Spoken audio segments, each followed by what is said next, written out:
अभी जिस वक्त मैं इस वीडियो को रिकॉर्ड कर रहा हूं, दिल्ली में जंतर मंतर पे एक हाई वोल्टेज ड्रामा चल रहा है। भले ये मुद्दा युवाओं का एक दूसरा मुद्दा है, परंतु उसमें जो लक्षण दिखाई दे रहे हैं, उसमें जो झलक दिखाई दे रही है, वो लोकतंत्र के तबाही की ओर जाने की निशानी है। अब वापस दिल्ली से बिहार की राजधानी पटना में लौटते हैं तो कहानी कुछ खास अलग दिखाई नहीं देती। मतलब कुछ सालों पहले तक बेशुमार वैकेंसी निकालने का ढिंढोरा पीटने वाली हमारी सरकार फिलहाल सरकारी नौकरियों की बहाली को, उनकी परीक्षाओं को एक ऐसे अधर में ले जा रही है जहां ऐसा प्रतीत होता है कि शायद अब हमारी सरकार सरकारी नौकरियों का पिटारा बंद करने के चक्कर में है। आप अगर कुछ डाटा पे, कुछ इंफॉर्मेशन पे नजर डालें तो आपको इस बात का यकीन भी हो जाएगा। सबसे पहले हम लोग बात करते हैं बिहार सिविल कोर्ट की प्यून की परीक्षा की।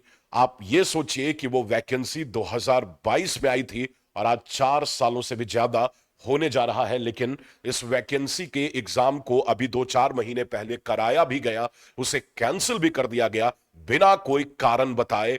और फिर दोबारा एग्जाम कब होगा इसका भी कोई अता पता नहीं है। उसी प्रकार से बीएसएससी इंटर लेवल की बात करें या बीएसएससी सीजीएल 4 की बात करें तो यहां पे भी अगर आप गौर करके देखेंगे तो परीक्षाएं क्यों नहीं कराई जा रही हैं, क्योंकि वैकेंसी आए लगभग 3 साल हो चुके हैं और ये 3 साल क्यों खराब किए गए छात्रों के, ये बताने की जिम्मेदारी ना सरकार ले रही है ना आयोग, और आगे ये परीक्षा कब होगी ये बताने की भी जिम्मेदारी ना सरकार ले रही है ना आयोग। तो समझिए कि जब जनता के प्रति उसके सवालों के जवाबों की जिम्मेदारी भी अगर सरकार और आयोग ना ले तो क्या आप इसे ही लोकतंत्र मानेंगे क्या?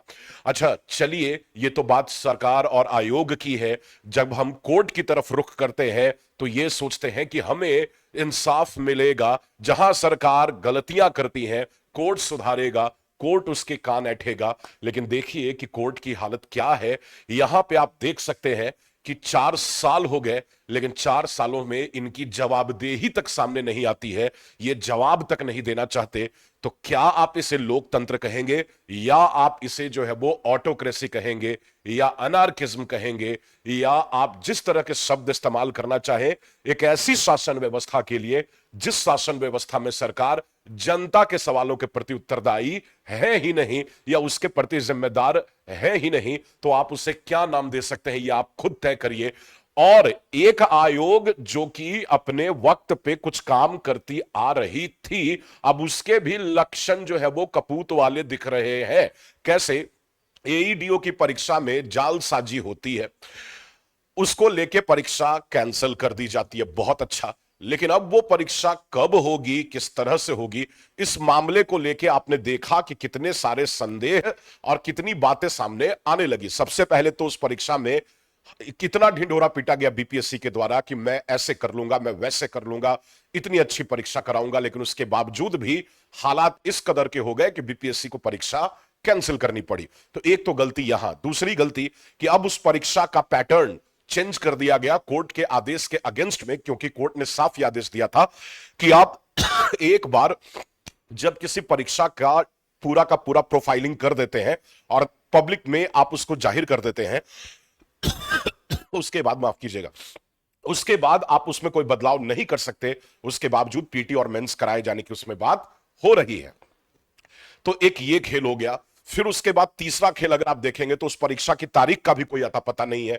लगे हाथ बीपीएससी 72 का एग्जाम कैंसिल कर दिया जाता है केवल इस वजह से कि अपरिहार्य कारण था। एक तो मुझे यह समझ में नहीं आता कि अपरिहार्य कारण क्या होता है। अब बात अपरिहार्य कारण की करें तो मैं आपको बताता हूं कि वो अपरिहार्य कारण क्या था। एईडीओ का रोना बीपीएससी को ऐसा लगा कि वो 72 की तैयारी अपनी पूरी नहीं कर पाई। और ये बात मैं आपको एग्जैक्ट जो खबर है अधिकारियों से निकल के आई है वो मैं आपको बता रहा हूं कि बीपीएससी की तैयारी ही पूरी नहीं हुई थी। अब ये कितना हास्यप्रद है कि बीपीएससी की तैयारी पूरी नहीं हुई तो बीपीएससी कर क्या रहा था, मुझे यह समझ में नहीं आ रहा है। मैं आपको यह बताता हूं कि दरअसल चल क्या रहा है। आगे आने वाले समय में आप सरकारी नौकरियां बहुत कम होते हुए देख सकते हैं बिहार में, और उसी की पहली कड़ी और पहला एपिसोड ये रचा जा रहा है। दरअसल किसी भी तरीके से बिहार के युवाओं को यह समझाने की जरूरत पड़ रही है, इन नेताओं को या इन लोगों को, कि भैया एक बात समझ जाओ कि हमारे एजेंडे में सरकारी नौकरी है ही नहीं। ये बात दिमाग में बिठा लीजिए, और इसी के लिए आपको पहले से ही ये आउटलुक हम लोग दे रहे हैं। बिहार सरकार के पास पैसे भी नहीं है। अब पैसे हैं नहीं तो इतने सरकारी कर्मचारियों को सैलरी देगी कहां से? शराब हमारे यहां बंद है, अदर जो रेवेन्यू के बड़े सोर्सेज हो सकते थे वो भी बंद है, इंडस्ट्रीज हमारे यहां है नहीं, और जिन इंडस्ट्रीज को लाने की तैयारी की जा रही है उनका असर अगले 20 साल के बाद ही दिखेगा। जो सैटेलाइट टाउन हमारे यहां बनाए जा रहे हैं वो 20 साल बाद ही दिख सकते हैं आपको। जितनी भी योजना परियोजनाएं लाई जा रही हैं वो सब का असर आपको 20 साल बाद दिखेगा। यानी इस जनरेशन को बर्बादी का आलम जो है वो देखना पड़ेगा।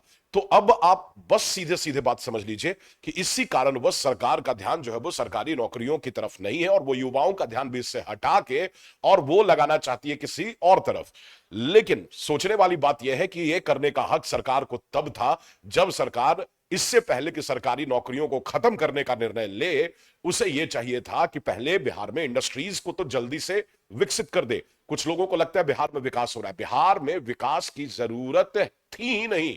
बिहार में एक ऐसे विकास की जरूरत थी जो 200 गुना रफ्तार से चले, क्योंकि जिस तरीके से और जिस लक्ष्य को लेकर बिहार सरकार चल रही है वो ये मान के बैठी है कि एक पीढ़ी तो बर्बाद हो ही जाएगी, अगली पीढ़ी को शायद इसका लाभ हो। बीपीएससी टीआरई 4 की वैकेंसी लटकी पड़ी है, 72 की परीक्षा कैंसिल हो गई है, आगे कब होगी इसका कोई पता नहीं है।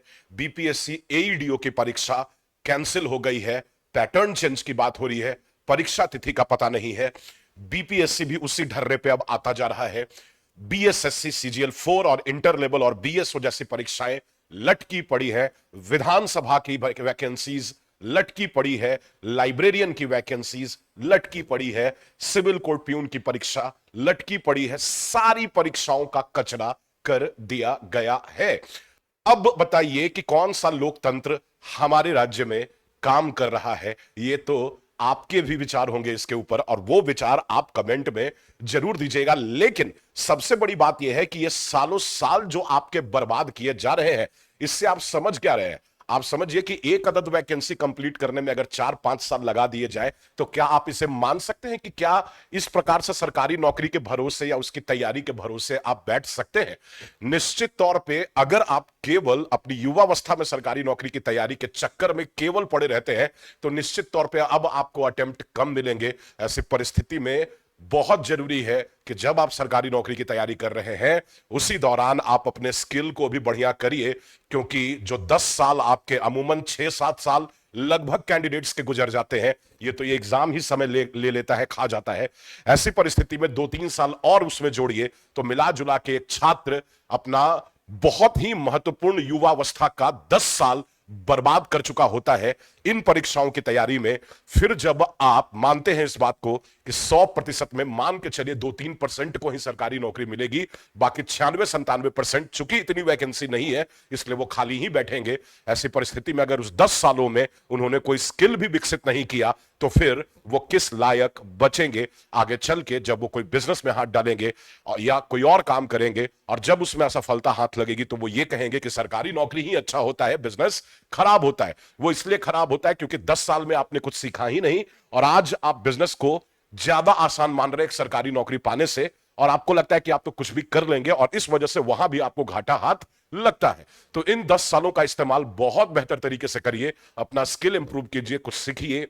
सरकार के भरोसे मत बैठिए कि वो आपको दाना पानी देगा, वो आपकी जिंदगी बनाएगा, वो आपके परिवार का भविष्य बनाएगा। उसके भरोसे अगर आप बैठते हैं तो आप बहुत अच्छे से समझ सकते हैं कि आपके हालात क्या होने वाले हैं।